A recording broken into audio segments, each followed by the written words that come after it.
Salut la grande famille, c'est encore Marossi BG. Si tu es nouveau, tu es nouvelle sur ma vidéo, faut t'abonner sur ma chaîne YouTube, ma page Facebook, Instagram. N'oubliez pas de partager mes vidéos et aussi liker. Bref la famille, j'aimerais vous présenter une petite vidéo, plusieurs vidéos de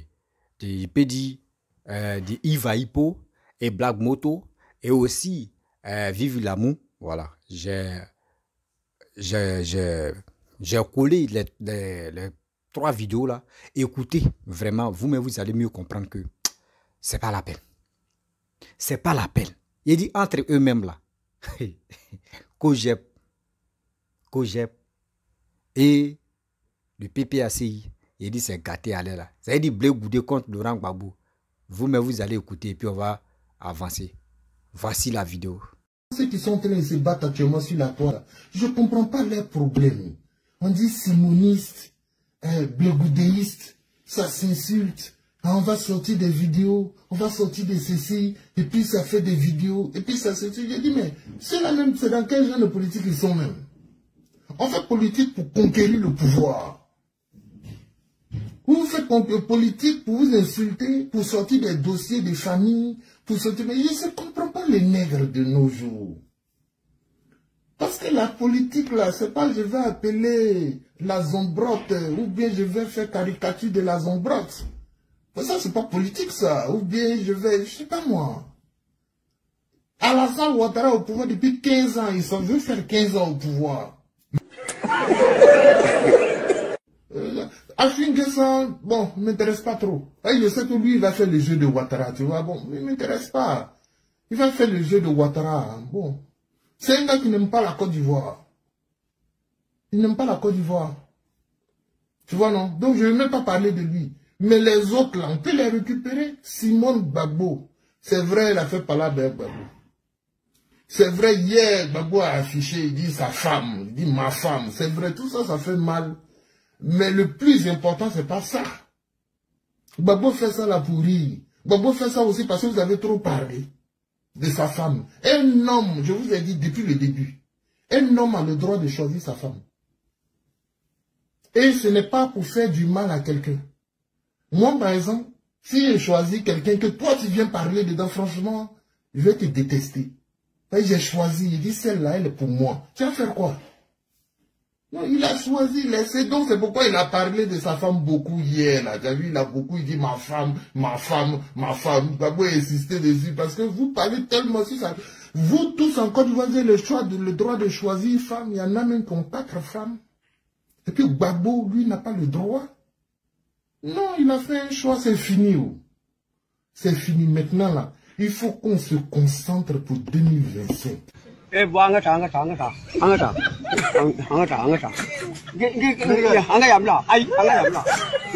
Voilà. Iva Hippo. Il a dit ici, prends rendez-vous. Ok? Prends rendez-vous. Débat. On n'est pas prêt pour débat. Parce que c'est facile de faire une vidéo tout seul. Et de dire des choses. Il n'y a aucune contradiction. Viens faire un débat à moi. Tu ne veux plus. 2 jours là, c'est toi qui fais l'apologie du PPACI. C'est toi-même, Iva Hippo. Tu es venu t'asseoir un matin pour dire, ouais, tu es sorti à Laurence, la fille du président Laurent Gbagbo. Voilà. Conclusion de l'histoire. La fille s'est séparée à Stéphane Kipré. Et c'est pas, tu es plaît maintenant à Stéphane Kipré, qui fait croire que tu es dans le PPACI, tu es dans le PPACI. Ta fille est chercher femme de quelqu'un, ils se sont séparés. Faut rester tranquille. Toi-même, Iva Hippo là encore là. Tu es venu me dire, Modo, accompagne-moi. Il a dit où? On s'en va voir Linda Delon. Linda Delon, là, c'est qui? C'est la femme de feu Aboudraman Sangaré. Il a dit pourquoi? Non, elle doit me trouver un studio. Elle doit me trouver un studio où je vais habiter. Viens expliquer aux Ivoiriens pourquoi c'est elle qui trouve studio pour toi. Viens expliquer. On fait les sales trucs sur la tête du vieux là. Vieux là est décédé. Vous ne pouvez pas expliquer. Tu es toujours dans les sales trucs. Et moi, ça me dit rien. Moi, je veux juste, non.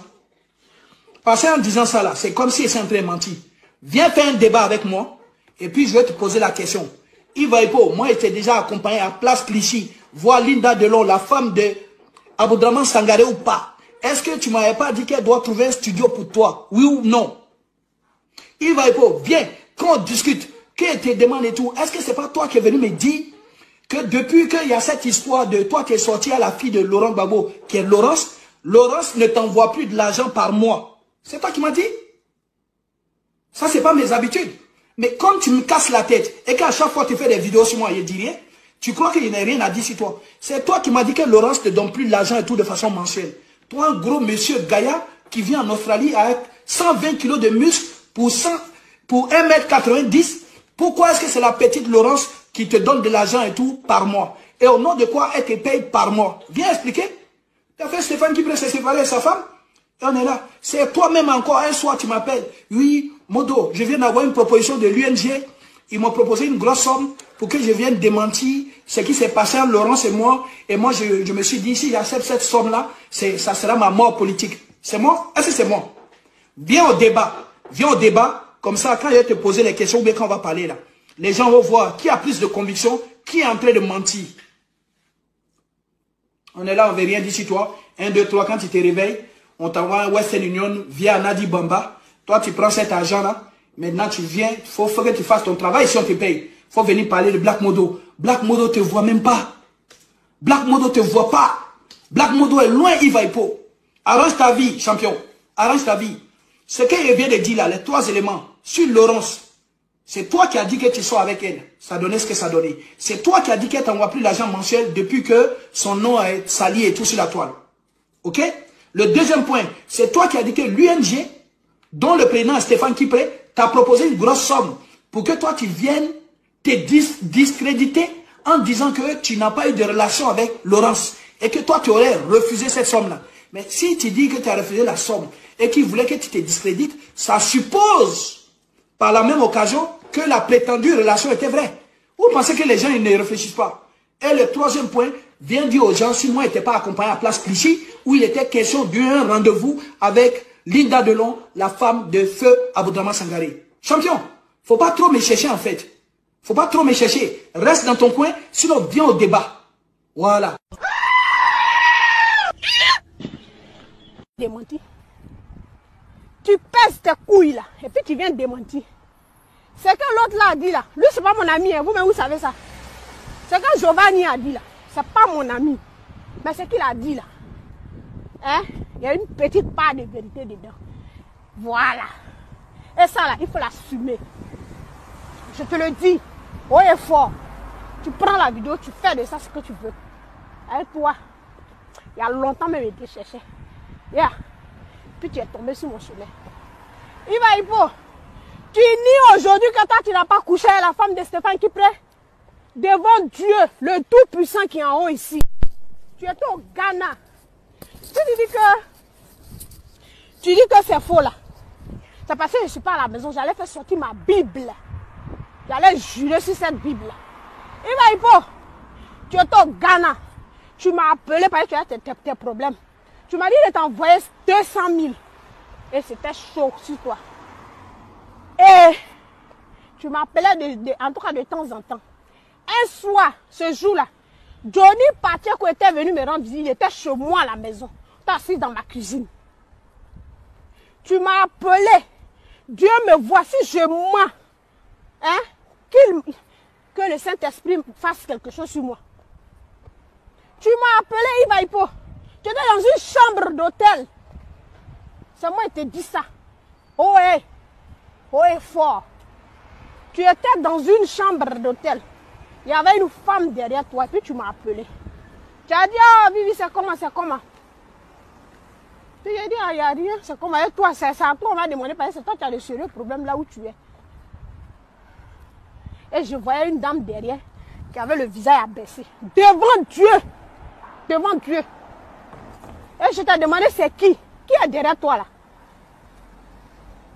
Qui est derrière toi là? Tu m'as dit, tu as ri d'abord, comme d'habitude. Tu as ri. Et puis je t'ai dit, mais j'ai dit, c'est qui? Johnny était assis à côté. Si je mens, hein, les voitures qui passent ici là, ils n'ont qu'à me cogner. Tu m'as dit, mais c'est la fille du président. Il y a dit quelle fille du président. Tu m'as dit c'est la fille du président. Et j'ai regardé encore parce que je ne croyais pas. Je l'ai vue devant Dieu, devant les hommes. J'ai vu la femme là. La femme de Stéphane, elle était avec une autre fille. Je ne sais pas si c'est sa soeur ou bien c'était qui. qui était de l'autre côté, devant la porte, elle était en train de sortir et l'autre est assise derrière toi. Et puis elle t'a demandé, c'est ton mouvement. Tu as ri encore. Il faut l'assumer. Vous criez, je suis gars, je suis ceci. Vous baisez les femmes de vos dirigeants. Et toi, tu vas venir. J'ai vu, tu m'as envoyé ta vidéo. Tu es en train de mentir. Non, tu as dit le nom de la fille de quoi, la femme de Stéphane Kipré. Ah, tu sais ce qu'il va me faire. Mon frère, il faut l'assumer. Tu étais dans la chambre là et sa femme. Je n'invente rien. C'est toi ton waraya. Tu m'as appelé. Et puis je t'ai vu. J'ai vu la femme là derrière toi. Il va y pour. Moi, je ne raconte pas du n'importe quoi. Je ne suis pas dans les on dit que toi. Non. Moi, je dis ce que mes yeux voient. Voilà. Il va y pour. Oui, il va y pour. Maintenant, tu dis, on dit le nom de Linda. De toi à moi, il va y pour. Moi, je n'ai pas de problème avec Linda. Qu'elle m'excuse. Ok? Qu'elle m'excuse. Mais celui-là, c'est un truand. Voilà. Et il se joue les faux sérieux. Il va y pour. Tu es allé à Paris. Tous tes amis t'ont lâché. Tu dormais dans une maison inachevée. Où il n'y avait même pas d'éléments. Il n'y a pas courant, il n'y a pas de truc. C'était glacé à l'intérieur. Il restait un peu, tu allais mourir. Et quelqu'un qui connaît cette Linda l'a fait signe à Linda pour dire que il va y pouvoir suivre Paris. Si tu dis que je mens, la fille Linda là, elle a payé ton hôtel pour 6 mois. Tu vivais dedans. C'est faux ou c'est vrai? Tu étais dedans. Et tellement tu es jaloux comme un gros pigeon. La fille ne pouvait pas vaquer à ses occupations. Son téléphone sonne net. Tu es debout. Tu es dégainé. Tu cries. C'est qui? Qui t'appelle? Comment ça comment on appelle? Brutaliser la fille. C'est elle qui paye. Tu sais où elle a enlevé son argent pour venir payer le truc? Il ne faut pas avoir vaquer à ses occupations parce que toi, tu es Ivaïpo le Don Juan. C'est ça? Elle a vu que tu étais trop brutal. Frère, Gola t'a zappé. Elle dit, hé, moi je ne savais pas que tu étais comme ça. Elle t'a zappé. Tu comprends? Elle finit de te zapper là. Tellement tu avais gros sur le cœur. Dans votre douche là, la femme là, elle avait ses comprimés. C'est des gélules. Je ne sais pas si je dois appeler ça. On met ça dans le pétou. C'est des gélules que les femmes utilisent. Tu as vidé toute la boîte. Tu dis tu vas te suicider. Il va y pour. Tu as avalé ça. Et tu es tombé. C'est les filles des chambres là qui t'ont récupéré. C'est ce qui a déclenché ton insuffisance rénale. Tu as venu dire non, moi ici malade, moi ici ceci, moi ici comme ça. Il va y pour, tu es un gros menteur. Il faut l'assumer. Assume. Tu viens aujourd'hui jusqu'à dire à des gens que Babo t'a rien donné. Que c'est toi, c'est grâce à toi que toi tu as fait Babo. Tu penses que Babo est né en 2002? Le combat de Babo n'est pas né en 2002. Une petite mobilisation. Mais j'ai dit, l'onction que le président Laurent Gbagbo t'a donnée en 2002, là, il n'a pas me donné cette onction-là. Même si aujourd'hui Gbagbo se lève et puis il dit, j'ai mon fils qui s'appelle Aïpo, Yves Aïpo là, et quand il parle là, écoutez-le, hein, s'il dit ça c'est fini, tous les Ivoiriens vont m'écouter. C'est une affaire d'onction. Et c'est cette onction-là, Gbagbo t'a donné, c'est pourquoi tu as mobilisé. C'est pourquoi tu as mobilisé. Actuellement, là, la même onction est en train de donner ça à Damana Picasso. Tu vois que partout Picasso passe, il est en train de mobiliser. Sinon, en 2010, 2011, là, Picasso ne faisait pas ces grands rassemblements, là. Hein. Picasso était à la CEI. Il était dans son coin. C'est récemment que Gbagbo a donné son onction. Si Gbagbo me donne cette onction-là, vous allez voir ce qu'il a fait ça. J'ai fait plus que Blé Goudé. J'ai fait plus que Cogette. Mais on n'a pas, tu n'es pas un homme extraordinaire. Voilà, parce que vous, dans votre groupe là-bas, vous dites que il peut dire que lui, il peut faire que Charles Blé Goudé. Lui, il peut faire mieux que lui. Pourquoi?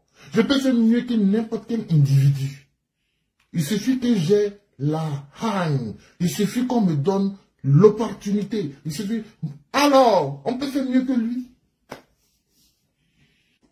On va prendre ce pouvoir-là, 2025. On va galvaniser. Ça, c'est le début, les gars. Franchement, je tiens à vous dire, c'est le début. On n'a même pas encore commencé. C'est pourquoi actuellement, les gens sont en train de gérer Charles Blé Goudé, ça me fait rire. Parce que les Africains ne savent pas faire de bons calculs. Ils ne savent pas calculer sur le long terme. Ils ne savent pas calculer le plus important. Ils ne savent pas où est la priorité. Ils ne savent pas. Ce gars-là, ignorez-le. Si vous voulez lui parler, dites-lui, grand frère, viens. Viens. Ah non, il y a un combat. Si vous voulez lui parler, quoi, parlez-lui gentiment, comme je fais là. Grand frère, viens. Viens. Il y a un combat. Il a beaucoup de gars comme ça, c'est des intellectuels. Hein? Les gars de Blé, là. Il a des intellectuels, des gens même, si tu leur donnes le micro, tu leur dis de parler, ils vont casser la baraque. Ils sont là. Il a des intellos. Ils sont là. Et ils ne participent pas au combat. Parce qu'ils attendent la mort de Gbagbo. Voilà. Aussi simplement. Ils ont fait leur calcul. Gbagbo est trop populaire. S'il décède, alors moi je suis le plus populaire après Gbagbo. Donc moi je vais me présenter. C'est quel calcul ça là? Tu attends la mort de ton père pour faire valoir ta popularité. Faut pas faire ça. En tout cas, moi je pense que c'est à ça que ça ressemble. Hein. Sinon, pourquoi tu as laissé ton peuple, mourir? Hein? Pourquoi tu as laissé ton peuple mourir, le frère? Tu attends la mort de ton père. C'est ça la vérité. Quand on dit on fait stratégie, la stratégie, je vous dis la stratégie aujourd'hui, c'est attendre que Gbagbo décède. C'est tout. C'est pas bon. C'est pas bon. Donc voilà moi ce que j'avais à dire aujourd'hui. Imbécile là, animal là, clochard là, bâtard. Il y a des gens, c'est depuis la sortie de Charles Blé Goudé qu'ils ont les révélations, les Yves Aipo là. Tu es en Australie depuis des années. Cherche-toi un travail. Tu dis que tu es juriste, on t'a jamais vu dans un bureau. Tu dis que tu es manqué, tu as fait un seul défilé en pagne BT. Depuis là, tu dis non, tu es marié, tu as montré une Australienne blanche. Mais ça là, depuis la photo là est là, la photo là n'a pas bougé. On dirait statue de... On dirait statue de Benjé à Benjéville. Toujours, c'est toi qui parles de ta vie. Non, moi j'ai une femme, moi ici mannequin, ici Yves Aipo. Mais nous on dit, mais champion, tu as près de 40 ans, ça fait quoi si tu as un enfant? On ne voit pas. Tu dis tu travailles, on ne voit pas. Les seules fois où tu fais vidéo aussi, c'est pour attirer toujours l'attention des gens sur toi. Dès que tu es en chute comme ça, libre et tout, d'audimat, il faut que tu crées des situations où tu perds connaissance, ou bien tu es malade. Un jour, c'est toi qui t'assois devant ta maison. Oui, j'ai tout perdu. J'ai perdu ma maison. Je suis dans la rue, cotisé. On cotise.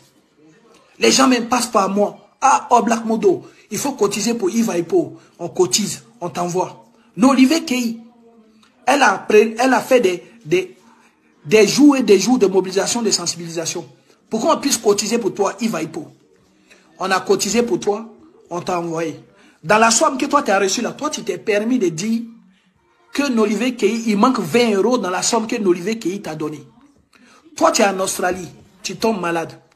Quelqu'un de façon personnelle organise une récolte de fonds. Toi, on t'envoie ces fonds-là et tu trouves que les fonds-là sont incomplets. Comme si toi, tu avais ton argent gardé quelque part. Mais Yves Aipo, ce n'est pas quelqu'un de crédible en fait. C'est parce que vous ne le connaissez pas que souvent vous l'écoutez. Moi, la seule chose que je dis chaque fois que les gens critiquent Charles Goudé. Je dis, pour critiquer Charles Goudé, il faudrait avoir aussi la carrure qui va avec. Pour critiquer Charles Goudé, il faudrait que toi-même tu sois irréprochable. La seule fois où j'ai critiqué Charles Goudé, c'était lorsqu'il a reçu les soroïstes à la CPI. Et aujourd'hui, là, l'histoire me donne raison. J'ai dit à Charles Goudé, pourquoi pendant que nous, on se bat contre les soroïstes qui l'insultent à longueur de journée, lui et le président Laurent Gbagbo, lui, il se permet et tout de les recevoir à la CPI. Aujourd'hui, là, quand vous regardez là, c'est les mêmes soroïstes qu'il a reçus hier, là, qui disent, n'est-ce pas, tout et n'importe quoi sur Charles Goudé. C'est les mêmes soroïstes là qui disent tout et n'importe quoi et tout sur le président Laurent Gbagbo. Donc, j'ai eu raison de dire que dans le combat, il faut être cohérent et qu'il ne faut pas recevoir tout et n'importe qui. Et lorsque j'ai fait cette vidéo là contre Charles Goudé, la personne qui m'a répondu dans ce monde-là, qui a fait une vidéo clash, s'appelle Yves Aipo depuis l'Australie. Yves Aipo dit, il est d'accord avec mon mécontentement, mais qui n'est pas d'accord avec la forme dans laquelle je me suis exprimé. Et que Charles Goudé reste un leader, tout comme le président Laurent Gbagbo, et qu'un leader ne le critique pas, on suit la vision du leader. Mais Yves Aipo, c'est pour ça qu'il te dit, viens au débat avec moi, pour qu'il puisse te demander devant tous les Ivoiriens.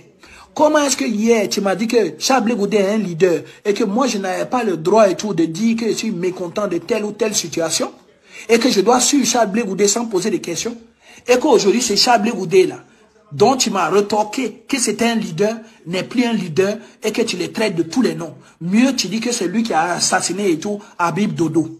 Tu vois? Lorsque vous êtes dans les propos accusatoires comme ça, très graves, et que demain vous allez en Côte d'Ivoire, quand on va vous arrêter comme Aled Zaté, vous allez être étonné. Lorsque tu accuses Charles Goudé d'assassinat, cela suppose que tu as les éléments probants, en tout cas des éléments, des faisceaux d'indices, en tout cas des éléments pouvant, n'est-ce pas, éclairer la lanterne et tout de la justice sur l'assassinat, sinon le meurtre, sinon la mort de Habib Dodo. Donc, faut pas être étonné quand demain on va vous demander. Les Aled Zaté se sont assis ici, elles ont dit que c'était Simone Gbagbo, la propriétaire de l'escadron de la mort. Quand elles sont arrivées en Côte d'Ivoire, on leur a demandé plus d'arguments, plus d'additifs. Elles n'ont pas pu apporter et tout, ils sont allés en prison, la maca. Donc, le cyberactiviste aussi, lorsqu'on dit on est influenceur, c'est de parler de façon responsable. Ce n'est pas de dire tout et n'importe quoi. Les accusations ont un nom. Les accusations font des torts. Les accusations ont un impact. Lorsque vous accusez de façon gratuite, vous sachez simplement que de là où vous êtes, quelle que soit la situation va évoluer et qu'un jour, vous serez appelé à vous expliquer sur un certain nombre d'accusations. Ça, c'est la réalité.